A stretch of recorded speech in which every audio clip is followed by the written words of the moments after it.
Good evening বন্ধুসকল, শুভ সন্ধ্যা। আশা কৰোঁ আপোনালোকৰ সকলোৰে ভাল। ইউনিভাৰ্ছ ব্ৰহ্মাণ্ডৰ ওচৰত সদায় প্ৰাৰ্থনা কৰোঁ যাতে আপোনালোকক সকলোকে ভালে ৰাখে, কুশলে ৰাখে। তাৰে কামনাৰে আজি ভিডিঅ'টো আৰম্ভ কৰিব লৈছোঁ।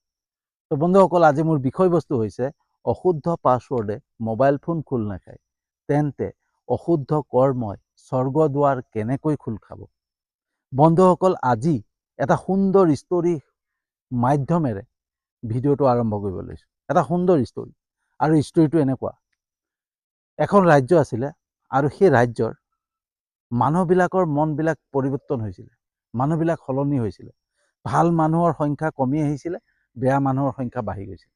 ভাল মানুহ বুলি ক'লে গম পাইছে না, যাৰ যি দয়ালু হয়, সততাত থাকে, যি সঁচা কথা কয়, সকলোকে ভাল পায়, মনোভাৱ ভাল হয়, সেই তেনেকুৱা মানুহৰ সংখ্যা কমি গৈছিলে আৰু বেয়া মানুহৰ সংখ্যা বাঢ়িছিলে। দুৰ্নীতি কৰা, আনৰ প্ৰতি বেয়া ভাৱ থকা, যিকোনো ষড়যন্ত্ৰ কৰা বা কাৰোবাৰ বস্তু কাঢ়ি খোৱা, কাৰোবাৰ ঠগি খোৱা, এনেকুৱা ধৰণৰ মানুহ লাহে লাহে সেইখন ৰাজ্যত বাঢ়ি গৈছিল।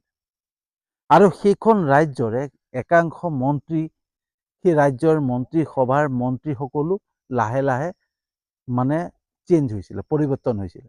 তেওঁলোকো মানে সততা এৰিছিলে, তেওঁলোকৰ মনতো বেয়া ভাৱ জন্ম হৈছিলে, বেয়া মনোভাৱ আহিছিলে। আনক ঠগি খোৱা, আনক প্ৰবঞ্চনা কৰা, ষড়যন্ত্ৰ কৰা, এনেকুৱা ধৰণৰ চিন্তাধাৰা সেই মন্ত্ৰীসভাতো আহিছিলে। তো সেইটোক লৈ পেলাই ৰজা বহুত চিন্তাত হৈ গ'ল। সেই ৰাজ্যৰ ৰজা চিন্তাত পৰিলে। ৰজা চিন্তাত পৰাৰ পিছত ৰজাই চিন্তা কৰিলে যে যদি এনেকেই থাকে তেতিয়াহ'লে মোৰ ৰাজ্য একেবাৰে শেষ হৈ যাব। সকলো মানুহৰ মনতে বেয়া ভাৱ উৎপন্ন হ'ব, বেয়া চিন্তাধাৰা থাকিব। ইজনে সিজনক খোৱা কমৰা কৰি, মাৰপিট, কাজিয়া পেচাল, এনেকুৱা দুৰ্নীতি এইবিলাক চলিব। গতিকে মই ইমানখিনিতে মই কিবা এটা ব্যৱস্থা ল'ব লাগিব আৰু ৰাজ্যখন ঠিক কৰিব লাগিব। আৰু তাৰ কাম মই আৰম্ভ কৰিম মোৰ মন্ত্ৰীসভাৰ পৰা। গতিকে মই মন্ত্ৰীসভাৰ 3জন মন্ত্ৰীক মই বাছি ল'ম আৰু সেই 3জন মন্ত্ৰীক মই পৰীক্ষা ল'ম।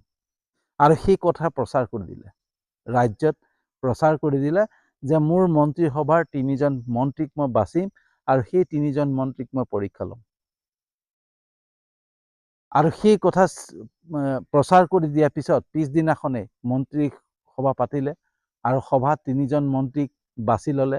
আমুক আমুক এনেকৈ 3জন মন্ত্ৰীক মাতিলে। মাতাৰ পিছত 3জন মন্ত্ৰীক ক'লে যে তোমালোকক মই এটাই কাম দিম যে তোমালোকে মোৰ বাগিচাত যোৱা, মোৰ ফলৰ বাগিচাত যোৱা, আৰু তাৰ পৰা মই এটা এটা বেগ সকলোকে দিম। এটা এটা বেগ, 3জনকে 3টা বেগ দিম। আৰু সেই 3জনে 3টা বেগ লৈ প্ৰত্যেকেই ভাল ভাল ফল চাই, ফলৰ বাৰীৰ পৰা যাতে ভাল ভাল ফল, শুদ্ধ ফল হয়, আৰু ভাল ফল চাই এই বেগকেইটা ভৰাই আনিব লাগিব। মন্ত্ৰীসকলে ভাবিলে যে কি কথা কয়, মই অকল বেগকেইটাহে চাম যে কাৰ বেগ কিমান ফুল হৈছে। গতিকে কোনে কিমান ভাল ফল আনিছে মই সেইটো নাচাওঁ, কিন্তু বেগটোহে চাম যে কাৰ কিমান ফুল হৈছে। তাৰপিছত আৰু মন্ত্ৰী 3জনে ভাবিলে যে এইটো সাধাৰণ কাম, মই একেদিনেই কৰি দিম।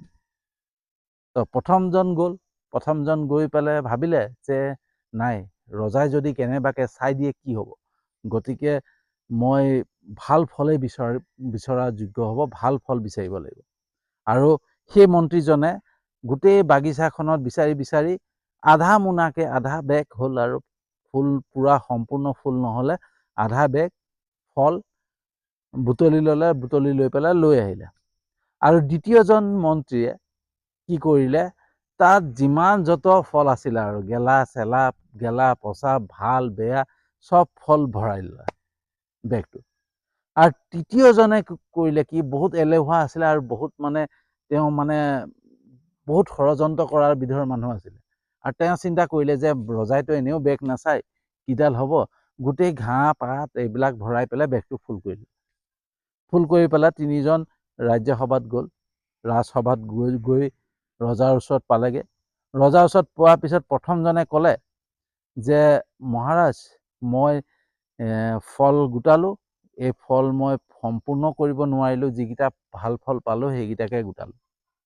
ইজনেও ক'লে মই নাই মই একদম পূৰা ফুল কৰি আনিছোঁ। ইজনে ক'লে মই ফুল কৰি আনিছোঁ। তিনিজনৰ ফুল বেগ ভৰ্তি ফুল হৈ আছে। তেতিয়া ৰজাই ক'লে, ৰজাই বেগটো নাচালে, একো নাচালে, চিধাই সৈনিকসকলক মাতিলে। যোনজন সেনাপতিক মাতিলে, সেনাপতিক মাতি পেলাই ক'লে যে এই তিনিজন মন্ত্ৰীকে কাৰাগাৰত ভৰাই দিয়া, 3 মাহৰ বাবে কাৰাগাৰত ভৰাই দিয়া, আৰু তিনিজনকে তেওঁলোকৰ নিজৰ বেগকেইটা দি দিয়া, আৰু 3 মাহলৈকে এইজনক কোনো খাদ্য, কোনো খোৱা বস্তু দিব নালাগে। তেওঁলোকে যোনটো ফল যোগাৰ কৰি আনিছে সেই ফল খায়ে সেই 3 মাহ কটাব লাগিব। এয়াই মোৰ পৰীক্ষা। তো প্ৰথমজনে যোনজনে তো ফল গোটাই আনিছিলে তেওঁ ভাবিলে যে মইতো ভাল চিন্তাই কৰিলোঁ। তো মই ভাবিছিলোঁ ৰজাক ইমপ্ৰেছ কৰিবৰ কাৰণে, ৰজাক ভাল লগাবৰ কাৰণে মই ভাল ফল বিচাৰি আনিলোঁ, এতিয়া মোৰেই কামত আহিব, সেই ফল মোৰ বাবেই হ'ল, সেই চিন্তা কৰি ভাল থাকিলে। কিন্তু ই দুজনে ভয়ত কঁপিব ধৰিলে। ছেকেণ্ডজনে ক'লে মোক ক্ষমা কৰি দিব মহাৰাজ, মোৰ গোটেই বেগটোতে মোৰ গেলা পচা এইবিলাকহে বেছি আছে, ভাল ফল নাই। আৰু তৃতীয়জনে ক'লে মোক একেবাৰে ক্ষমা কৰিব মহাৰাজ, মই ভাবিছিলোঁ আপুনি মোক মাত্ৰ বেগটোহে চাব, বেগৰ ভিতৰত কি আছে সেইটো নাচায়, গতিকে মই সেইকাৰণে গোটেই পাত ঘাঁহ এইবিলাক ভৰাই পেলাই ফুল কৰি আনিছোঁ। তেতিয়া মহাৰাজে তিনিজনক চাই পেলাই ক'লে যে আজিতো পৰীক্ষা মই লৈ আছোঁ, আজি পৰীক্ষা মই লৈছোঁ যে তোমালোকে 3টা বেগ লৈ পেলাই 3 মাহৰ ভিতৰত 3 মাহৰ কাৰণে কাৰাগাৰত থাকিবা, আৰু তাকেই খাব লাগিব। কিন্তু তোমালোকৰ পৰীক্ষা ওপৰতো চলি আছে। ওপৰৰ জনেও, যোনজন ওপৰৰ ৰজা, যাক আমি ঈশ্বৰ বুলি কওঁ, ভগৱান কওঁ, তেওঁ চাই আছে। তেওঁ এদিন তোমালোকৰ পৰীক্ষা লৈ আছে, তেওঁ এদিন তোমালোকক এনেকৈ 3টা বেগ দিব, আৰু তেতিয়া তোমালোকে যে এই ঘাঁহ চাহ লৈ আছা, আজিতো মই মাফ কৰি দিম, ক্ষমা কৰি দিম, একো নাই, তেতিয়া সেই ঘাঁহ আৰু পাতকে খাই পেলাই জীয়াই থাকিব লাগিব, সেইখিনি লৈ পেলাই তেতিয়া তোমালোকৰ কেনেকুৱা অনুভৱ হ'ব চিন্তা কৰা। বন্ধুসকল, এইটো ষ্টৰীৰ পৰা সুন্দৰ এটা মেছেজ ল'ব পাৰি, সুন্দৰ এটা বাৰ্তা ল'ব পাৰি।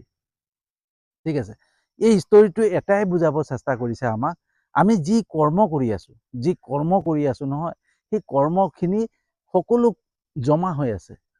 যেনেকৈ ফল এই বেগটো যে জমা হৈছে, আমি ভাবিছোঁ যে আমি যি কৰ্ম কৰিছোঁ কোনো দেখা নাই, আমি মনে মনেহে কৰিছোঁ, কাৰোবাৰ প্ৰবঞ্চনা কৰিছোঁ মনে মনে, কাৰোবাক ঠগিছোঁ মনে মনে, হয়নে, কাৰোবাৰ পৰা কাঢ়ি খাব বিচাৰিছোঁ মনে মনে, ঠিক আছে, কাৰোবাক ষড়যন্ত্ৰ কৰি পেলাই কাৰোবাৰ সম্পত্তি গ্ৰাস কৰিব খুজিছোঁ মনে মনে।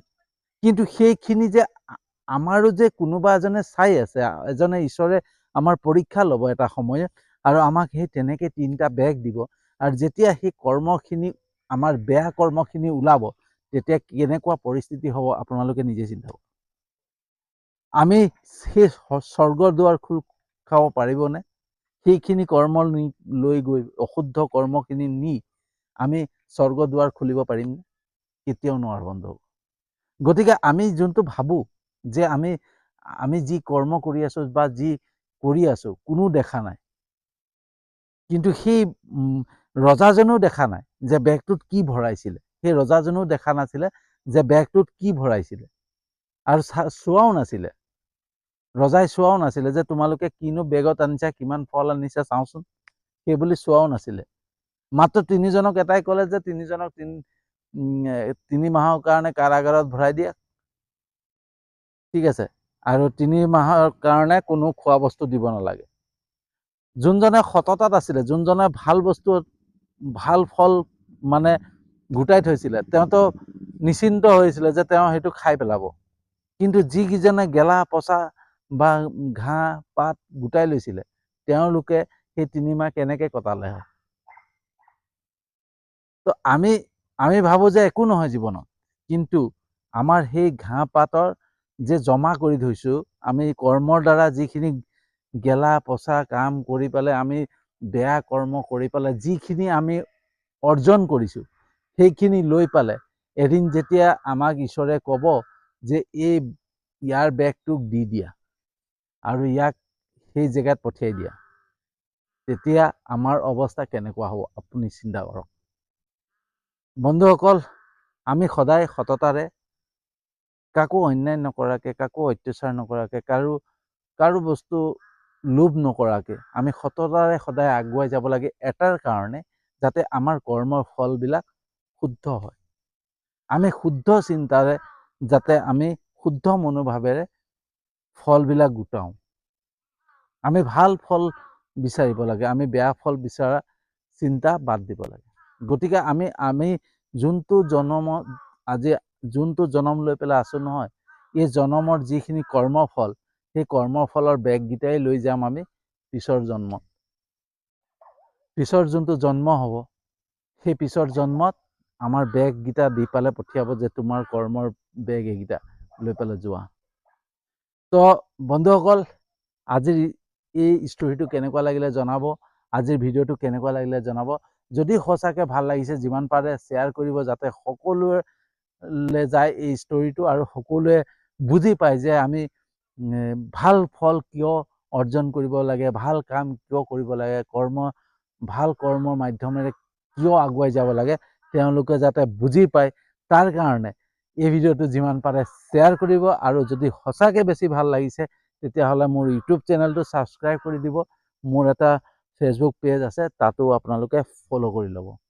তো আজিলৈ ইমানতে সামৰণি মাৰিছোঁ, আৰু এটা নতুন বিষয়বস্তু লৈ আহি আছোঁ।